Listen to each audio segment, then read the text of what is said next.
Some people seem to live on a higher plane than most of our routine suburban lives. If you look at Oliver Bruce's resume, he certainly seems to qualify for that category. After an eclectic global education, Oliver has held a wide range of roles including strategic advisor, corporate manager and angel investor. He's also one of a select group of Edmund Hillary Fellows in his native country of New Zealand and co-host of the influential Micromobility Podcast, which he co-founded with the inventor of the term micromobility, Horace Dediu.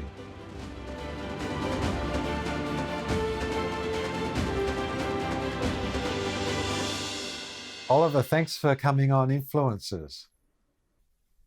You're most welcome. It's lovely to see you, Phil. Now, I'm going to start somewhere I've never started before in this series, and that's education. You've got one of the most diverse global education profiles I've ever seen on LinkedIn. Canada, Maine, Qatar. So how did that come about? Look, I was really lucky. Is probably the really short version of this. But when I was 16, there was a set of schools called the United World Colleges, and they still exist. There's 15 of them around the world now, and they had originally been founded by Kurt Hahn, who founded Outward Bound and a couple of other things. And the idea behind them is when they were set up in the 60s was to educate the next generation of kind of global leaders. And the idea was to bring students together when they were 16 to 18 and put them all together from all around the world in this school. And so I ended up going to Canada, got a scholarship from New Zealand for that. And it kind of blows your mind when you're a kid from Rotorua, a small town of 60,000 people in New Zealand, to all of a sudden be, bunking with people from all over the world and things. And it really just it piqued my mind. I was very curious a lot about the world. And so off the back of that, having graduated with the International Baccalaureate, I ended up in the States on scholarship and did it was a very specific school. It was called College of the Atlantic. It was did program in politics, ecology, and business. I was always interested in solving climate change. And for me, it was like, well, you have to get the business people on board. Obviously, we live in a capitalist world. But how do you get the policy people making the right policy for business leaders? So that kind of led me to graduating from school and ending up going, okay, cool, I want to work in policy. Worked in policy for a year on climate change and environmental stuff, and go, actually, I don't think this is really my calling. And at the time, my partner she had grown up in the Middle East and her family was still there. So we ended up in Qatar. And while I was there was a course in scientific commercialization that was available through the Qatar Science and Technology Park. That was run by the University of Gothenburg, which is one of the sort of the top commercialization universities in Europe. So I ended up picking that up, and then I kind of bounced around. I kept on following my nose. I ended up building industrial projects in Qatar, which I can tell you as an environmental activist.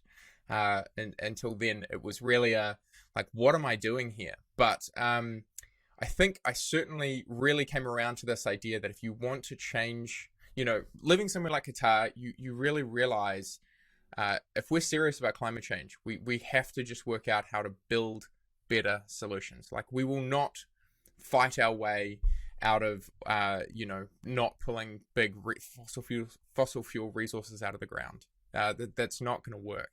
And for them, the mentality was, this is our inheritance, and fair dinkum to them. They've got people from all over the world coming and saying, hey, we'd like to buy your gas and oil. Like, why on earth would they not do that? So that's really what led me to wanting to work in tech, wanting to work in disruptive innovation, and what led me to working at Uber, which is what I did when I came back to New Zealand and Australia, and has led me on to the work that I do now with micromobility. Excellent. I do just want to backtrack for 1 second, back to what you said about the College of the Atlantic, which I've Google mapped and is in the most incredible location. And you wrote, you studied at the intersection of political science, ecology, and economics to learn how capitalism can be harnessed for a sustainable future.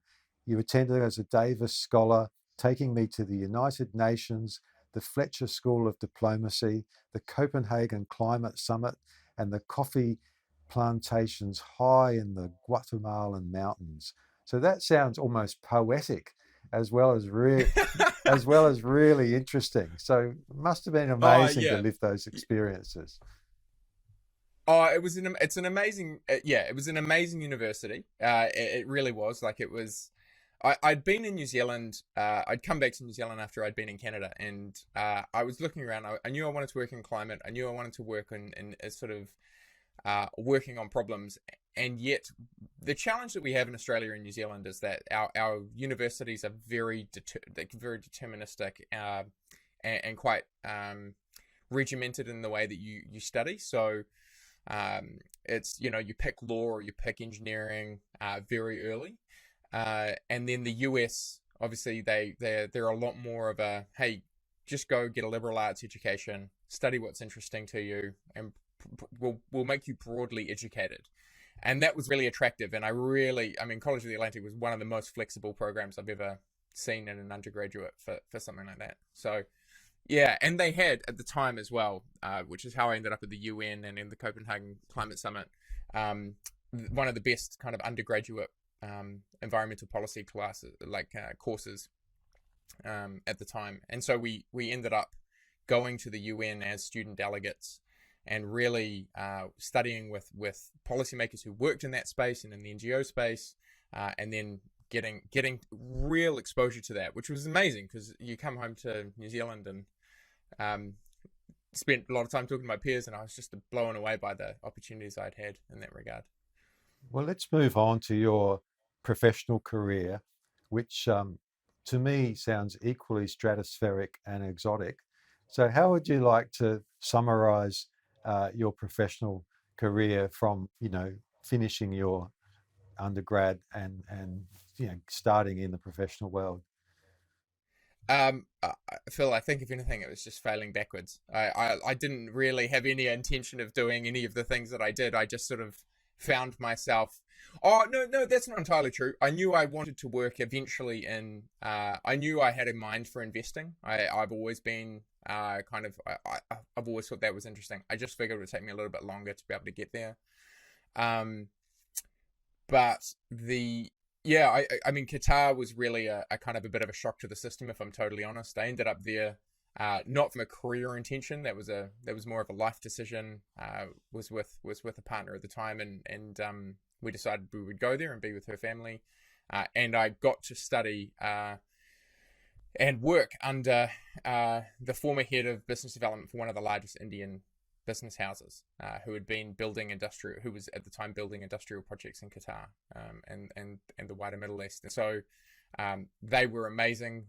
He really took me under his wing and taught me everything he knew, which was a lot. And he'd done amazing things in his life, and he really spurred me on to say, what do you want to build with your life? And so from there, I ended up going to, I said, I really want to work in tech. I think that's where I'm going to have the culturally most aligned. The coming out of climate change, having been a climate change activist, having been in Copenhagen, I left Copenhagen depressed. I was like, there's no way the international society, international policy making framework has the power to be able to really make the changes that are going to be required. And it was the next couple of years was me really kind of getting to terms with that and going, okay, it's not going to be a political solution. What we really need is to work out how to get those businesses involved that will build the solutions that change what is really the Overton window of possibility. So, I'll give the example. In 2009, if you'd said, hey, we're going to be building 1 million electric cars a year or 2 million electric cars a year, everybody at the time would have said, you're totally and utterly mad. There is nobody building electric cars. There's nothing on the roadmaps of building electric cars or anything like that. And then all of a sudden, someone like Tesla comes along, builds the most compelling car, not electric car, but just car, and forces everybody else to want to compete against that. And as a result, now I think you're seeing, it's the only area of growth in the auto sector. And so utilizing those forces to be able to, if you can build a compelling solution, it really kind of changes the conversation. It gets people into the room and allows for folks to say, we can see a pathway and a solution. So I could see that was a thing, and I wanted to work in tech when I was in Qatar. And Uber at the time, I actually thought that the real way that I was going to address climate change and work on that space was to work in autonomous cars. And I knew autonomous was going to make a really big difference if you could combine it with electric. So electric cars, if they're autonomous, shift towards being a service. Then all of a sudden, if you pay $200 a month and you get a car outside your house, anytime you need it within 5 minutes, you can really let go of owning your own car. That's why people pay $30,000 is for the option to say, right outside my house, I have an option to be able to go where I need to go reliably. And we incur all these other hassles, but really what we want is that we want that optionality. I was pretty sure at the time that Uber was going to be the service to build that, and they were really building the business model around it. And so managed to get a job with them. In New Zealand, and then in New Zealand and Australia, and the team called Strategic Projects, working on all the future integrations. But by 2018, it was pretty clear. It's like these autonomous cars are a long way away. And right now, what I've built is, or I'm working to help build, is a very, compelling service. But even as we were looking at investigating, could we make these cars electric? How would we drive a greater uptick of electric cars into the fleet so that we can overall reduce the emissions of anybody who's wanting to move around our cities in Australia and New Zealand? It was really clear when I did the math that wasn't going to be the solution. It wasn't going to be a material part of the solution going forward, at least for another couple of years. And I still hold high hopes for autonomy. I still think that vision will come to be. I just think it'll take probably longer than I certainly thought in 2015. Let's just pivot therefore to micromobility, because essentially what you're saying is you've reached the conclusion that moving a 50 or 100 kilogram person around in a 3 to 3,000 kilogram, whatever it might be, 1,000 kilogram vehicle in a city and the space it takes to drive and park and whatever just doesn't really stack up, just due to laws of geography and physics and so forth. Not wanting to put words in your mouth, so if you feel like disagreeing, that's perfectly please do so. So moving on to micromobility, and also I'm particularly interested in your angel investor activities and what. Oh, sure, yeah. What do you look for in a company before you decide to invest in and particularly in the micromobility context? Totally. So maybe I'll take you through micromobility first, and then I can talk a little about the angel investing. So micromobility, the thesis we had for micromobility, and I'll maybe explain it in the context of my career too. So I left Uber and I was looking around and saying, look, if I'm really serious about radically reducing emissions in transport, what is going to be that sort of technology that I can point to and say, hey, I think if we do a lot of this, we'll probably make a big impact. And I had been in touch with Horace Dediu, who's my co-host for the podcast, over the years. When I joined Uber, I've read all his things from 2011. And Horace, for context, is one of the kind of foremost thinkers on disruptive innovation. He worked with Clayton Christensen at the Harvard Institute, at Harvard Business School. He then went back to work for Clayton at the Clayton Christensen Institute, looking at technology adoption curves over 140 different technologies. And Horace is like an incredibly deep thinker. He is trying to spot where the opportunities are. So he had been at Nokia, working in strategy in 2007, 2008. And when the iPhone was announced, he said to everyone at Nokia, this is a really big deal. You should all pay attention. And he was laughed out of the room. At Nokia, they thought, at the time, the sort of attitude was these iPhone, these PC folks aren't just going to walk in here and take this over, like you're mad. And he said, no, this conforms to all of the things that I think about for disruptive innovation. It's a new computing platform. It's a new way to think about solving what he calls the job to be done of things. And computing is very broad purpose. So in the beginning, the smartphones were not particularly compelling, but they became more and more capable over time. And as they did, they ended up becoming the predominant computing platform, and usurped absolutely everything of how we have done things in the past. So, for numbers, we've got 4 or 5 billion smartphones in the world. We were never more than about 1 billion computers, maybe 1.5 billion computers. So you just have another order of magnitude bigger market that's addressable with these smaller, kind of lower serving computers. So Horace had made his name as the guy with Apple, having spotted the iPhone, written about it. I'd been reading his stuff from 2011. And he had thought, Apple at this point will now get into car manufacturing. They're going to make a meaningful contribution in the car industry. He'd done a whole podcast series, 2014 to 2016, called A Sim Car. And when I hit him up, I said, look, I've just left Uber. It turns out I've made a little bit of money in doing some other things, some early stage investing that I've done in other areas. And I am really keen to support you, and I want to do another thing on cars. And he said, actually, look, it's not cars, it's electric bikes and scooters. They have all the characteristics that I can see that was in the early days of mobile phones. So we don't have an iPhone yet in the micromobility space. I still believe this. But we can see that there is a Nokia 3310. We can see that there are really compelling use cases for these vehicles. And so the context, what we think of as micromobility is all of the things that have come out of the smartphone wars. So cheap batteries, cheap accelerometers, cheap cameras, cheap computing resource, cheap motors, all of those things getting put into other things. And we can see it now. You can see it with consumer drones. You can see it in other things. We think that there's going to be a whole new explosion of different vehicle types that are going to emerge that are small and lightweight.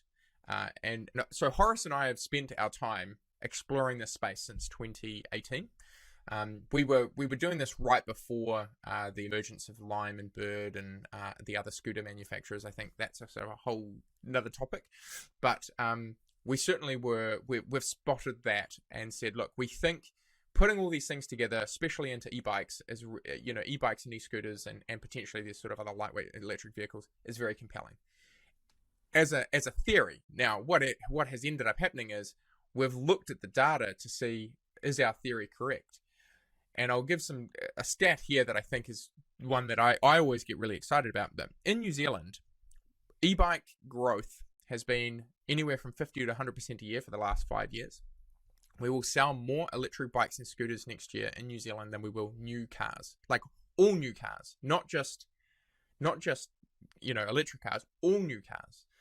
And when people buy an e-bike, they use it 3 to 4 times more than they do if they have a standard car. And like anybody who's ridden an e-bike kind of knows why, which is that it's a very magical experience of all of a sudden I feel like I'm amplified, I feel like I'm superhuman, and I want to get out and ride this thing because it allows me to go and do a whole bunch of stuff that I traditionally wouldn't have done on a bike.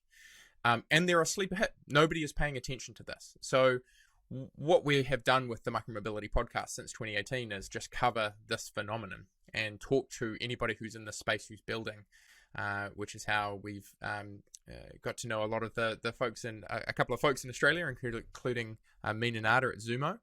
And we run a conference on that too. So we run Micromobility conference. We have one coming up in Europe in June, June 1st and 2nd in Amsterdam. And then we've got another one coming up in the US later on in the year, which will be announced very soon. So we can see that there's this whole new vehicle space that's going to emerge. And it's really going back to, if I go back to that disruptive innovation framework that Horace was really good at doing, we feel like these vehicles are like the smartphones compared to the cars. And you think of the cars as a laptop.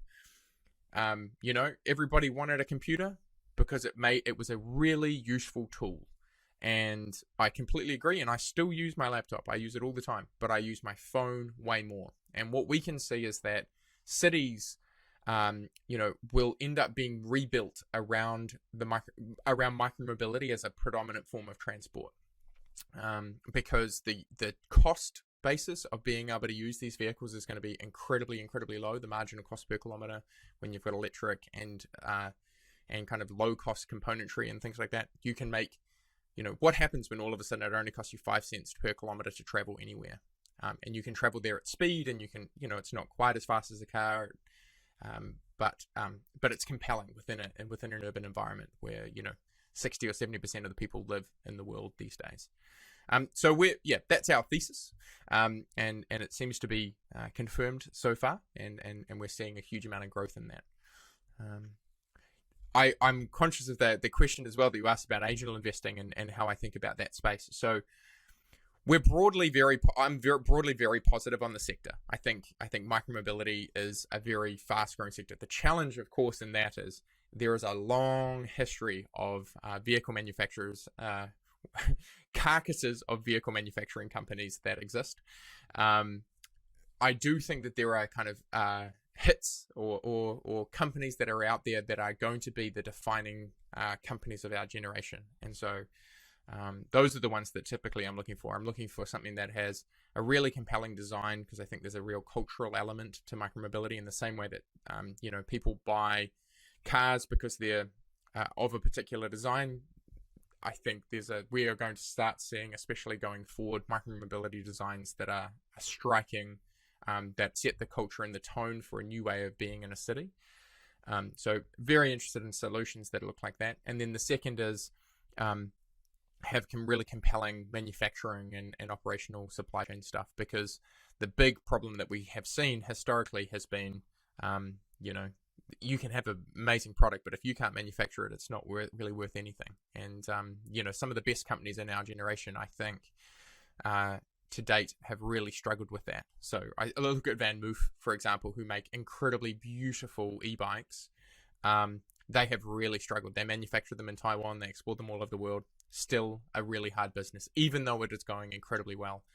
Boosted, who's obviously they made the first skateboards and some of the most compelling electric scooters out to date, got absolutely slammed by Trump's tariffs from China, and unfortunately folded and went under.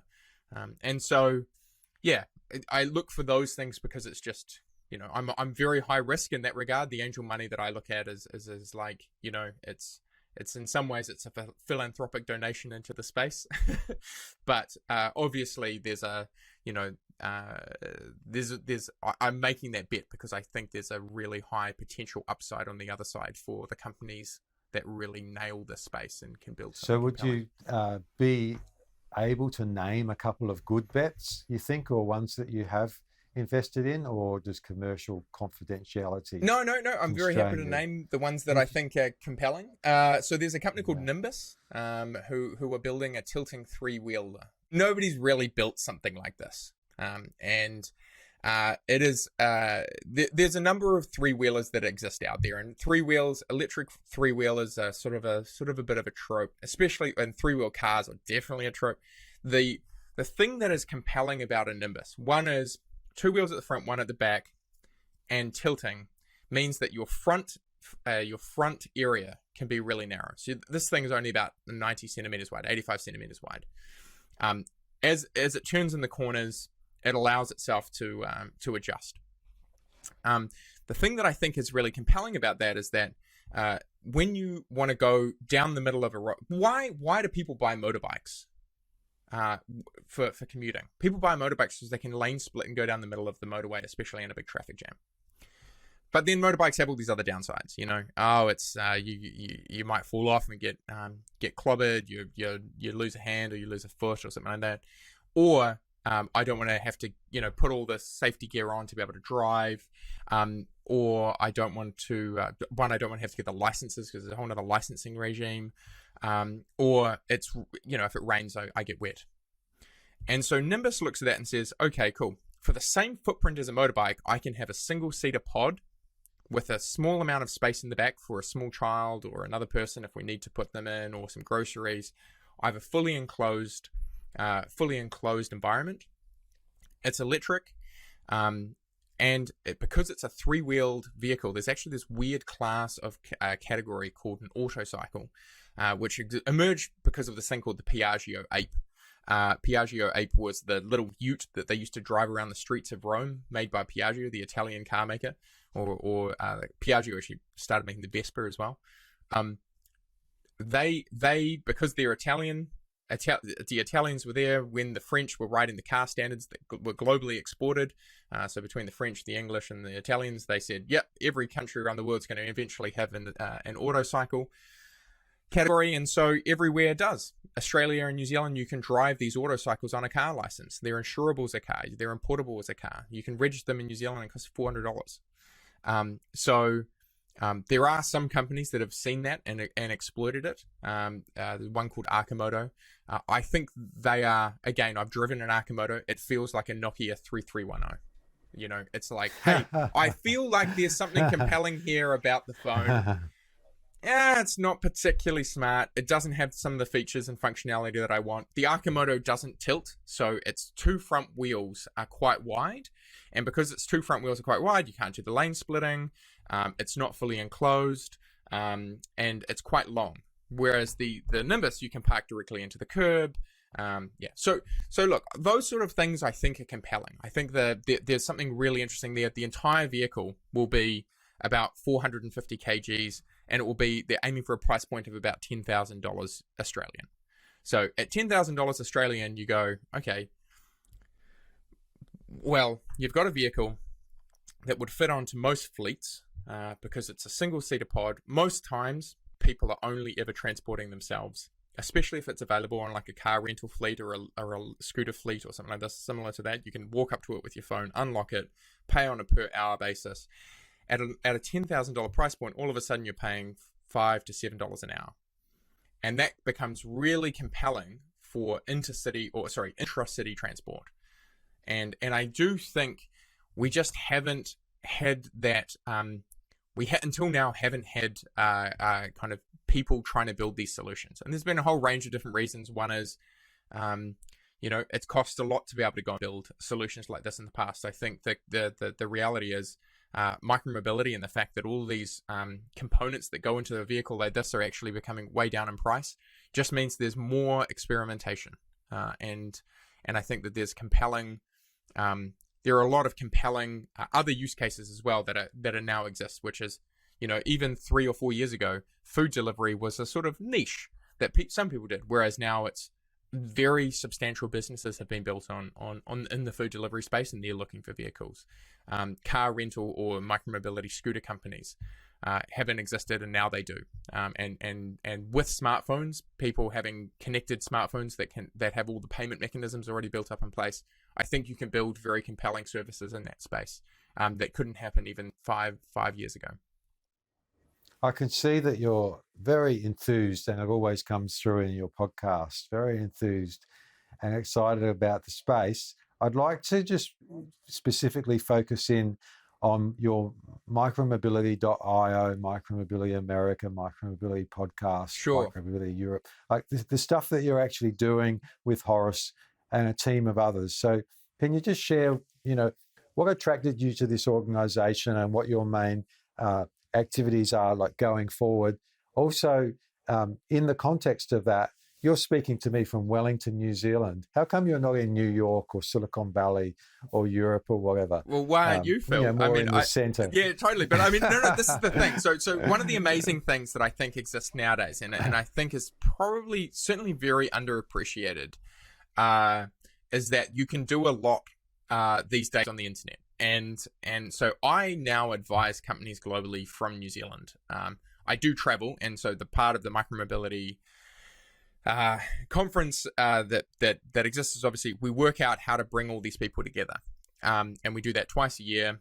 And we have incredible speakers coming to these spaces, and all the what we've really focused on at Micromobility Industries has been what we want to do is bring together the builders, and we want to celebrate the entrepreneurs who are building in this space, because I think for us, if it comes back to it, that is where the most compelling and interesting part of this whole journey is that micromobility has opened up a whole new space for entrepreneurship and for new vehicles to emerge, and we want to celebrate that Cambrian explosion of possibility.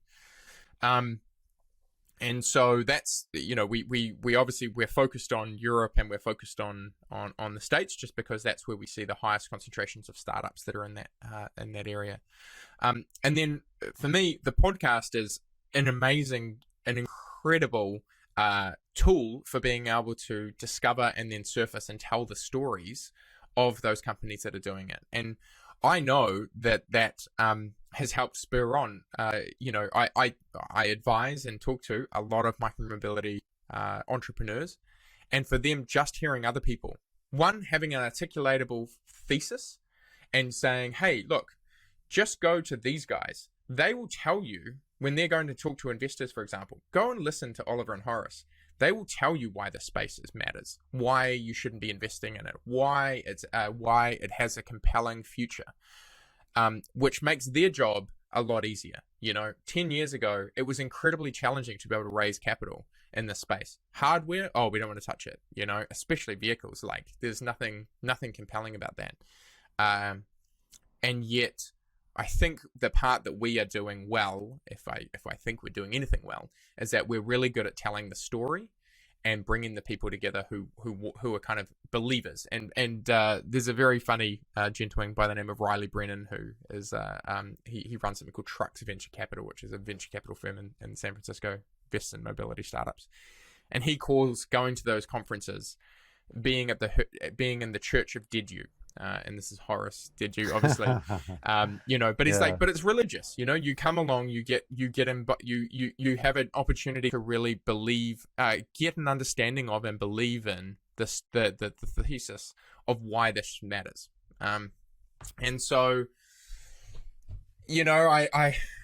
I'm loath somewhat to think that I help run a religious cult, but I certainly think that there's something to be said for getting out there and being able to articulate the significance and importance of, hey, this is a underappreciated solution and answer to the challenges that we face in the world, which is, you want to work out how to improve economic productivity. Great. Don't spend 1/3 of your income on transport. Work out how to radically reduce that. You want to be able to have more cities that are more connected and people who are happier because they're not spending all their time traveling in cars or stuck in traffic. Great. I've got a solution for you in that space. And you want to radically reduce emissions? Awesome. As it turns out, this is the way to do it. You 1/100th the emissions on an electric scooter is that of a standard car. So there's a little bit of fervor that we hope to be able to whip up in those folks who spend time with us. But we think entirely justified, if I may. Well, there's nothing wrong with being a micromobility evangelist, as you are. And so you just mix as much of that Kool-Aid as you can and serve it out at your conferences. I just want to wrap up with a couple of final questions. And the second last one I'd like to split into two parts. So the question is, what do you see as the most important advances coming and growth areas?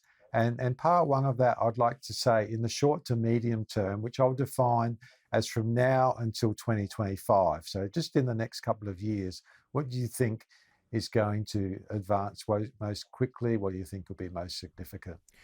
Yeah, the things I'm most excited about are like Nimbus. So Nimbus is building pre-production prototypes. It's out at the moment for getting funding to be able to take these things to production. I certainly think there are other vehicles. Now, hang on a minute, Oliver. That's just a blatant spruik to increase the value of your angel investment. Sure. So we've talked about Nimbus. What about something else? So the others are, for example, I'm broadly very excited about anything where you've got a connected service and a new vehicle type.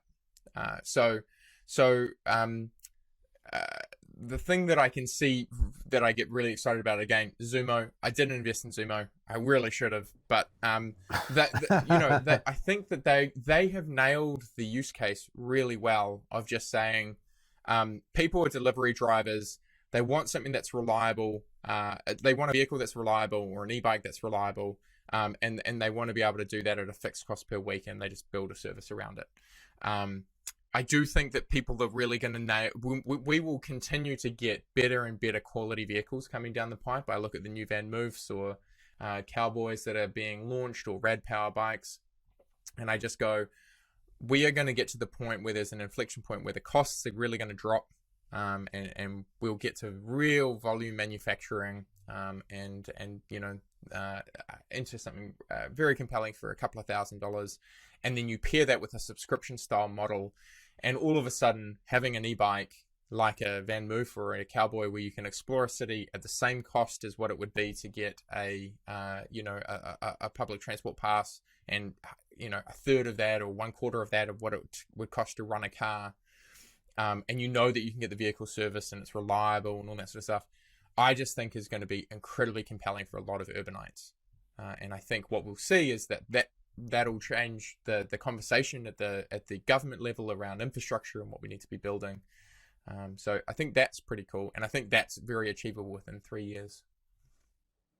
Okay, excellent. That's within the next 3 years. And let's just ask the same question with the longer time frame.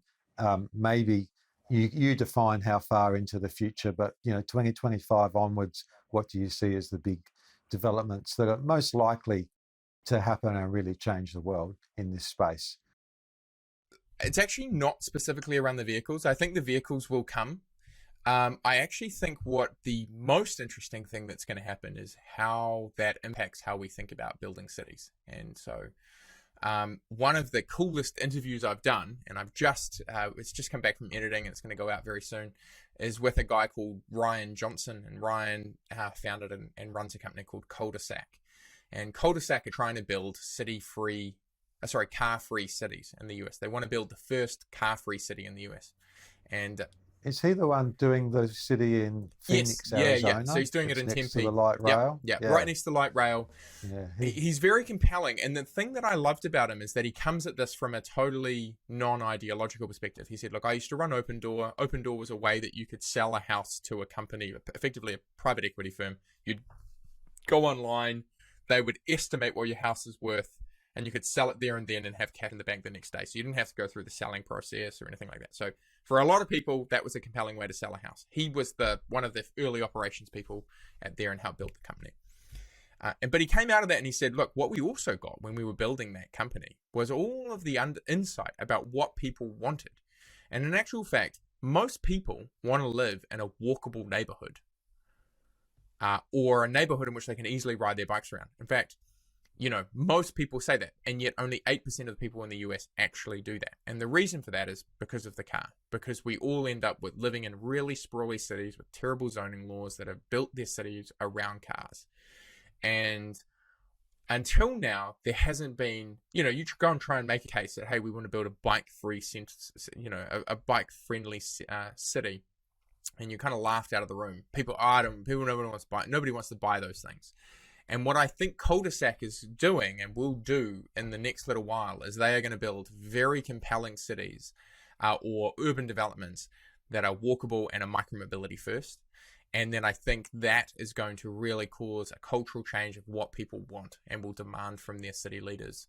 And I've had a really amazing journey with the micromobility thing from spending a lot of time with people who are policymakers and people who have been working in transport policy for 35, 40 years. And the one thing that one of the senior guys at one of the top engineering firms in New Zealand has said to me once I really kind of got him hooked on micromobility, was he said, look, we have had in the transport planning kind of toolkit, cars, public transport, and walking, and maybe bikes, but nobody really wanted the bike thing.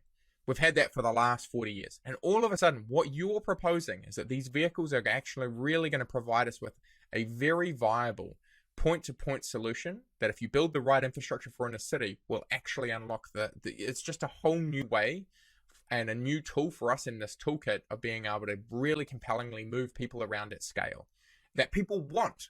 And so I think where I'm excited about where we're going to get to is if in 10 years' time we're talking about that, and that where people are building micromobility first real estate developments and/or saying I want to be a micromobility city, I want to be a micromobility near. I think that's where it gets really compelling and really exciting. And so, yeah, I hope that's an appropriate answer to your question. Sorry, I don't have any specific. Autonomous at some point, I still think is going to be a thing, and I'd love to see autonomy happen. But in the meantime, micromobility cities would be really compelling and exciting. Well, I love your enthusiasm. And Oliver, Bruce, thanks for being an Oh, thank you, influencer. Phil. Thanks for all you're doing as well, and excited to be able to be with you in Sydney in November.